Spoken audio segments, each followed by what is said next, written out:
감사합니다. 자, 오늘 본문은 예수님께서 직접 말씀해 주신 두 가지 비유입니다. 하나는 밭에 감추인 보화 비유고 다른 하나는 값진 진주 비유입니다. 우선 밭에 감추인 보화 비유는 이런 얘기입니다. 어느 일꾼이 남의 밭에서 일을 하다가 우연히 땅속에 묻혀있는 보물 상자를 발견했습니다. 이 일꾼은 그 보물 상자를 보고는 다시 땅속에 깊이 묻어서 숨겨둔 채 집으로 가서 자기 전 재산을 팔아가지고 그 땅을 샀다는 얘기입니다. 값진 진주 비유는 이런 얘기입니다. 한 진주 상인이 있었습니다. 이 상인은 단순히 소매상이 아니라 곳곳에 귀한 진주가 있는지 찾아다니는 도매상입니다. 어느 날 한 번도 보지 못했던 너무 귀한 진주 하나를 발견했습니다. 망설임 없이 자기 가진 전 재산을 다 팔아서 그 귀한 진주를 샀다, 그런 얘기입니다. 이 비유는 쌍둥이처럼 비슷합니다. 그렇지만 쌍둥이도 자세히 보면 좀 다른 점이 있는 것처럼 이 두 비유에도 다른 점이 하나 있습니다. 밭의 일꾼은 우연히 보화를 발견했는데 이 진주 장사는 간절히 찾고 또 찾다가 발견했다는 점이 다릅니다. 그러나 쌍둥이가 닮은 것처럼 이 두 비유는 결정적인 면에 있어서 똑같습니다. 최고의 가치를 발견했을 때 그것을 사기 위해, 그것을 갖기 위해 자기에 있는 것을 다 팔아서 그것을 샀다는 것입니다. 자, 예수님께서는 이 쌍둥이 같은 이 두 비유를 왜 우리에게 들려주시려고 하신 것일까요? 답은 분명하죠. 천국에 대해 교훈해 주시기 위해서입니다. 우선 천국은 어떤 경우에는 우연히 발견되기도 하지만 또 어떤 경우는 최선을 다해서 찾다가 발견되기도 한다, 그런 얘기고요. 또 하나, 천국은 일단 발견하고 나면 인생의 모든 것을 걸어도 좋을 만큼 압도적인 가치를 가지고 있다, 그런 가르침을 주고 계신 것이에요. 자, 그러면 천국의 이 압도적인 가치를 발견한 사람은 오늘을 어떻게 살아가야 할 것인가, 어떤 태도로 살아가야 할 것인가 하는 문제를 생각해 보겠습니다. 이 두 비유 속에서 오늘을 믿음의 삶으로 살아가는 영적인 원리를 우리가 몇 가지 발견할 수가 있게 되는데요. 그 첫째는 일상에서 천국 발견하기. 자, 본문 44절을 보면 이렇게 말씀하고 있습니다. 천국은 마치 밭에 감추인 보화와 같으니. 자, 여기서 우리가 주목해야 할 것은 밭입니다. 밭은 뜨거운 햇볕 아래 땀 흘려 노동해야 하는 곳입니다. 흙먼지가 날리고 지루하고 고단한 일상이 끝없이 반복되는 삶의 현장입니다.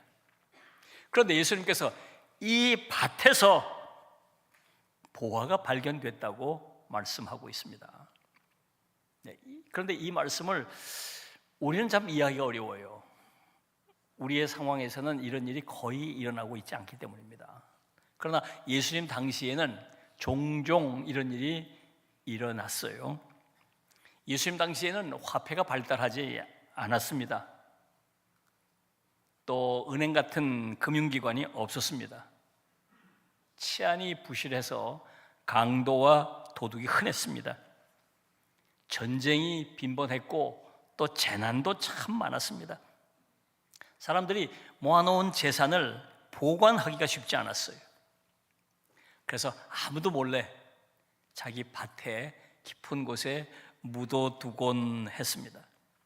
자, 그런데 간혹 전쟁이 나거나 재난 대피해 있다가 돌아오지 못하는 경우가 생깁니다. 뜻밖의 사고나 또 질병으로 갑작스럽게 세상을 떠나는 일들이 있게 됩니다. 그러면 그 제사는 영영 그 밭 안에 잠들어 있게 되죠. 세월이 많이 흐릅니다. 세월이 많이 흐릅니다. 그 밭에 일꾼들이 이제 일을 하게 되는데 어느 날 한 일꾼이 그 밭을 일구고 파다가 그 안에서 이런 감춰놓은, 숨겨놓은 재산을, 보화를 발견하는 경우가 왕왕 있었다 그래요. 자, 여기서 중요한 포인트가 있습니다. 우선 예수님께서 보화가 밭에 숨겨져 있다고 말씀하셨습니다. 왜 보화가 밭에 숨겨져 있다고 말씀하셨을까요? 한마디로 천국이 있는 것을 설명하시기 위해서죠. 사람들은 천국 그러면 저 하늘을 생각합니다. 또 이 땅의 천국을 생각할 때도 거룩한 성전 같은 곳에 있다고 생각합니다. 예수님께서 이런 생각을 깨뜨리고 새로운 깨달음을 주시기 위해서 이 비유를 말씀하신 것이에요. 그러니까 보화가 밭에 있다는 말씀은 천국이 구별되고 거룩한 곳에만 있는 것이 아니라 밭처럼 우리의 평범하고도 매일 대하는 일상의 자리에 있다, 그런 말씀이에요. 우리가 매일 출근하는 직장, 일터, 삶의 자리, 거기에 천국이 있다. 매일 밥하고 가사 노동하는, 집안일을 하는 집안 구석구석에 천국이 있다. 아이들을 양육하고 씨름하고 가르치는 학교, 또 학원, 또 교회 학교, 이런 곳에 천국이 있다.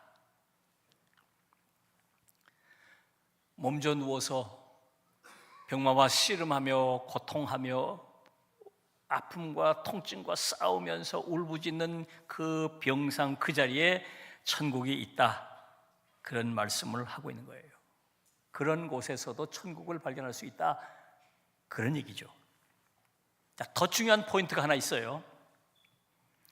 예수님께서 이 보화가 발견되었다고 말씀하고 있습니다.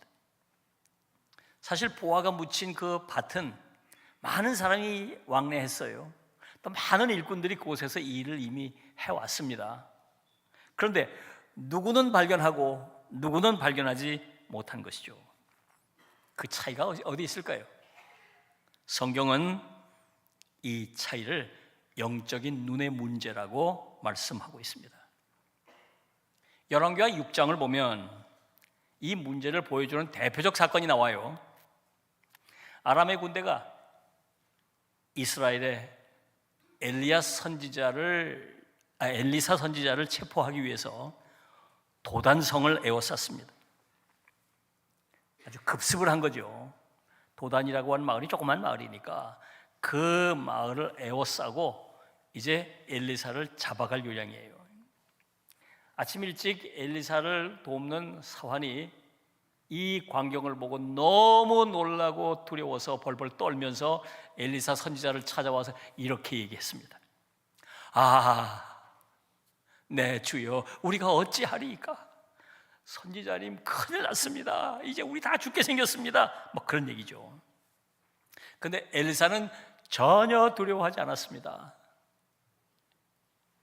이 사환이 보지 못했던 것을 엘리사는 지금 보고 있기 때문이죠.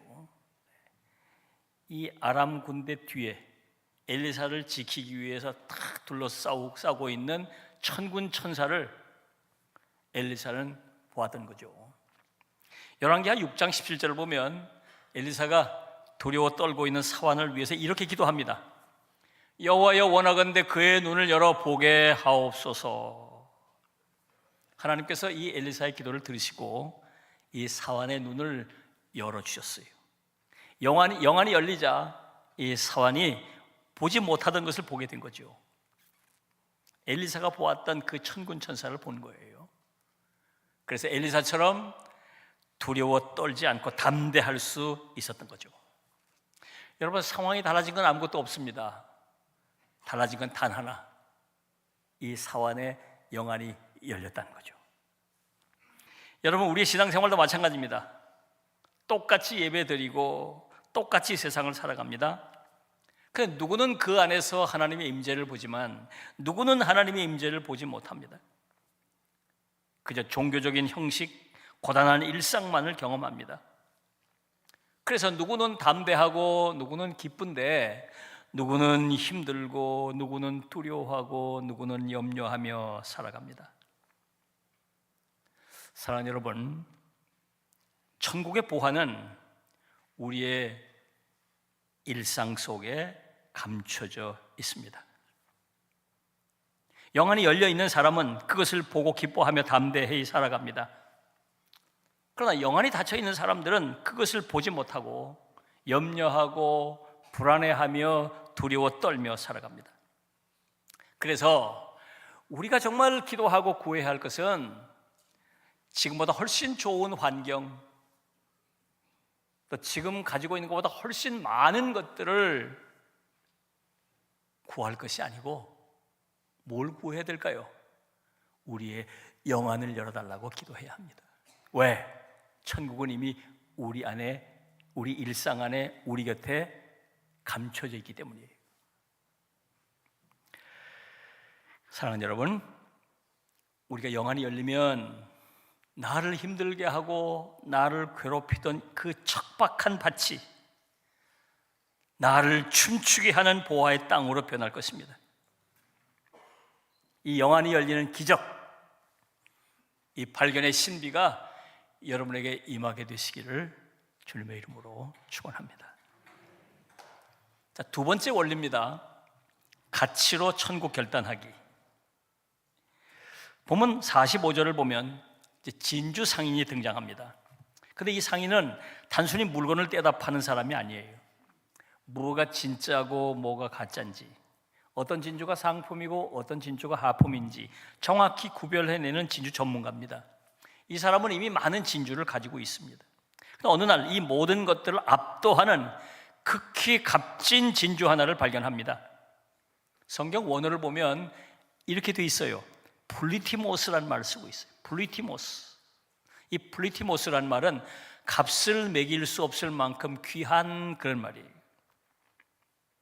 그러니까 지금까지 한 번도 보지도 못했고 들어보지도 못했던 그야말로 절대 진주 하나를 발견하게 된 것이에요. 이 상인이 이 귀한 진주를 발견하고 어떻게 했을까요? 보면 46절을 보면 가서 자기 소유를 다 팔아서 그 진주를 샀다고 했습니다. 주목해야 할 단어는 다 팔아입니다. 이 상인은 망설이지 않았어요. 그동안 자기가 애지중지 모아왔던 수많은 좋은 진주들, 남다른 진주를 가지고 있다고, 그래서 상인으로서 자부심을 느끼게 했던 그 좋은 진주들, 그 모든 것들을 미련 없이 망설이지 않고 다 정리했습니다. 전문가인 그에게 이 행동은 결코 무모한 도박이 아니었어요. 수천 개 평범한 진주를 손에 쥐고 있는 것보다 이 단 하나의 플리티모스 절대 반지를 소유하는 것이 훨씬 더 가치 있다고 생각했기 때문이에요. 이것은 희생이나 손해가 아니라 투자였던 것이죠. 그렇습니다. 신앙생활은 단순히 나에게 필요 없는 것들, 나쁜 것들을 이를 악물고 결단하고 하나씩 버려내는 과정이 아니에요. 더 정확히 말하면 최고의 것을 발견했기 때문에 좋은 것들이라도 기꺼이 내려놓는 가치 이동이 일어나는 것입니다. 우리가 잘 아는 사도 바울이 이 진주 상인과 같은 사람입니다. 사울이던 시절 이 사도 바울은 유대교라고 하는 곳에서 최고의 진주를 찾아왔습니다. 이미 로마 시민권이라고 하는 모두가 선망하는 배경, 참 좋은 진주를 이미 가지고 있었어요. 가말리엘 문화라고 하는 최고의 학벌, 또 다른 좋은 진주도 가지고 있었습니다.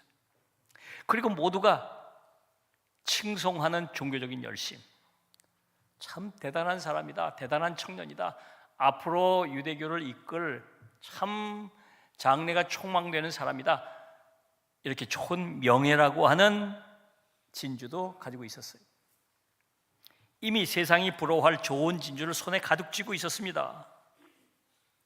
그런데 그가 다메섹 도상에서 부활하신 예수 그리스도를 만났습니다. 영안이 열리게 됐습니다. 예수 그리스도야말로 플루티모스, 절대 진주라고 하는 것을 깨닫게 된 거예요. 그 후에 삶에 놀라운 변화가 일어났습니다. 이름도 사울에서 바울로 바뀌었습니다. 삶의 태도가 달라졌어요. 빌보서 3장 7절로 8절에서 바울 스스로 이렇게 고백했습니다. 무엇인지 내게 유익하던 것을 내가 그리스도를 위하여 다 해로 여길 뿐더러 내 주 그리스도 예수를 아는 지식이 가장 고상하기 때문이라. 여러분, 바울이 이전에 가지고 있던 것들이 나빠서 버린 게 아니에요. 그런 것들도 좋은 진주였지만 그리스도라고 하는 절대 진주를 발견하고 나니 그 가치가 아주 무색해진 것이죠. 여러분, 이것이 바로 신앙의 신비입니다. 우리 마음에 가득 차 있는 세상 사랑, 세상에 대한 애착, 우리가 결단하고 의지적으로 떨쳐내 버릴 수 있는 게 아니에요. 우리가 예수 그리스도 그분을 만난 뒤에 그분과 도저히 비교할 수 없는 가치라는 것을 깨닫고 난 뒤에는 저절로 내려놓게 되는 것이죠. 예를 들어 볼까요? 어떤 사람이 아주 깊은 동굴 속에 살고 있었어요. 캄캄하니까 그곳에 촛불 하나를 켜놨습니다. 그 촛불은 동굴 깊은 곳에 살아갈 때 너무도 중요하고 너무도 귀한 거예요. 그 촛불을 애주의중주하며 촛불을 켜놓고 살았습니다. 근데 이사 가게 됐어요. 드넓은 초장, 넓은 논밭이 있는 강렬한 태양빛이 내려 쪼이는 들판으로 이사가 살게 됐습니다. 장렬한 태양빛 밑에 그 촛불을 들고 나갔습니다. 필요할까요? 이거 이제 필요 없네. 누가 끄라고 그러지 않아도 자기가 후 하고 꺼버리는 거예요. 그것과 같은 것입니다. 예수 그리스도라는 절대 진주를 발견한 사람은 이전에 붙들고 있던 세상의 진주들을 소중히 여기지 않고 내려놓게 됩니다. 이것이 바로 가치 이동이에요. 사랑하는 여러분, 여러분에게는 예수 그리스도는 어떤 가치입니까? 많은 좋은 진주 중에 하나입니까? 아니면 그 어떤 것과도 바꿀 수 없는 절대 진주입니까?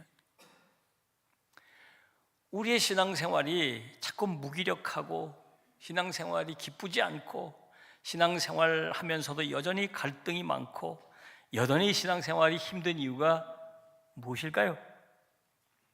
우리 안에 이런 가치 이동이 일어나지 않았기 때문이에요. 부라는 진주, 성공이라는 진주, 명예라는 진주, 이런 것들을 양손에 가득 붙잡으려고 하면서 또 예수 그리스도라고 하는 진주, 또 그것까지 잡으려고 하니까 힘들고 버겁고 어려운 것입니다. 예수 그리스도가 우리에게 있어서 절대 가치로 자리 잡게 되면 그런 것들의 우선순위가 다 정리되게 돼요. 그러면 정말 우리의 삶이 평안해집니다. 가치의 우선순위를 바로 잡아야 해요. 예수 그리스도가 절대 가치여야 해요. 우리가 아까 찬송했죠. 주 예수보다 더 귀한 것은 없네. 주 예수보다 더 귀한 것은 없네. 이 세상 부귀와 바꿀 수 없네. 할렐루야. 이런 고백, 이런 찬양을 우리가 부를 수 있어야 돼요. 그러면 우리의 삶이 평안해지고 모든 것들이 제자리를 잡게 되는 것입니다. 여러분들에게 이와 같은 참된 평안이 임하시기를 주의 이름으로 축원합니다. 세 번째 원리입니다. 기쁨으로 천국 소유하기. 자, 이제 두 비유의 공통된 결론을 살펴보겠습니다. 밭에 감추인 보화를 발견한 일꾼이나 최고의 진주를 발견한 상인이 귀중한 것을 발견한 과정은 좀 달랐지요. 그러나 발견한 뒤에 이들이 보인 행동은 너무도 똑같았습니다. 44절을 보면 자기 소유를 다 팔아 그 밭을 사느니라, 46절을 보면 자기 소유를 다 팔아 그 진주를 사느니라라고 되어 있어요. 자기가 발견한 것을 사기 위해 자기의 모든 소유를 다 팔았다는 것이죠. 왜 이들은 망설임 없이 자기의 모든 소유를 다 팔았을까요? 더 좋은 가치를 얻기 위해서예요. 가치의 교환을 이루기 위해서예요. 우리말 표현으로 소유를 다 팔았다고 한 것은 빚을 갚기 위해서 어쩔 수 없이 그렇게 팔 수밖에 없어서 판 게 아니에요. 비장한 희생처럼 보이지만 그렇지 않아요. 잃어버린 게 아니에요. 더 귀한 것, 더 좋은 것을 찾기 위해서 최고의 가치에 투자를 한 것입니다. 세상의 눈으로 볼 때는 전 재산을 다 털어서 그 이름 없는 돌밭 사는 일꾼이나 평생 모아온 그 진주들을 단 하나와 바꾸는 상인은 어리석어 보일는지 모릅니다. 그러나 이들에게 이것은 희생이 아니라 일시적인 것을 내어주고 영원한 것을 얻는 인생에서 가장 수준 맞는 거룩한 투자예요. 투자. 여기서 주목해 보아야 할 말씀은 사느니라입니다. 이들은 보화를 보고 감탄만 하지 않았어요. 그 절대 진주를 보고 감상만 하지 않았어요. 자신의 모든 것을 지불하고 그것을 비로소 내 것으로 만들었던 것입니다. 오늘 많은 그리스도인들이 성경 공부를 통해서 예수가 얼마나 귀한지 다 배우고 잘 알아요. 찬양을 부르면서 그 보화의 아름다움을 노래하고 감동하고 눈물 흘려 고백도 합니다. 그러나 결정적인 순간에 내 소유를 팔아서 그 가치를 사야 하는 결단의 자리에서는 주저하는 사람들이 많아요. 이게 문제예요. 오래전에 한 집사님 간증을 들었습니다. 건물을 짓는 현장에서 이제 감리 업무를 보시는 분인데요. 시공사가 공사 일정이 빠듯하고 남는 게 없다고 부실한 자재를 슬쩍슬쩍 이렇게 섞어 쓰는 것을 이분이 발견했어요.